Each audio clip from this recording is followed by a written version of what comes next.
Heather, because the president said something very, very similar this week in the New York Times that came out this morning. Probably folks are, sitting there with their coffee reading it at this point, in which the president says that the income gap is actually fraying our social fabric. He says that when unemployment is still too high and long-term unemployment is still too high and there's still weak demand in a lot of industries, I want a Fed chairman that can step back and look at that objectively and say, let's make sure we're growing the economy, but let's also keep an eye on inflation. And if it starts heating up, if the markets start frothing, let's make sure that we're not creating new bubbles. And this idea of sort of the responsibility not only to grow it, but to grow it equitably strikes me as a critical thing we all want to keep our eyes on as we move forward with this. Yeah, when you ask about sort of who would ever want high unemployment, actually I think it's really important to unpack that, because there actually are forces who, and they've been dominant actually until before the crash, inside the Fed, because you have to realize that actually the Fed is a very bank and Wall Street dominated institution. There are built-in conflicts of interest in terms of who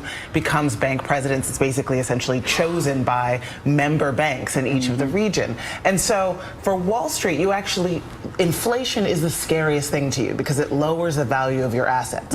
Wall Street bankers tend to not be as affected by unemployment because they and their friends usually have jobs. And so that tension between inflation and unemployment is something that for a long time, until basically 2008, had very much been stacked on the inflation hawk side. This concern about economic inequality has to raise the issue of the other thing that the Fed does, which is actually it is an even stronger financial regulator than it was before the crash and before Dodd-Frank. And so the Fed could have stopped the subprime mortgage boom. It had actually the ability to regulate subprime mortgages and sat on its hands for a decade and a half because we had deregulators at the helm. Yep, stay with us. We have so much more. We're going to talk more about this. And I also want to ask both of you about the art, the science, and the faith that is economics when we come back.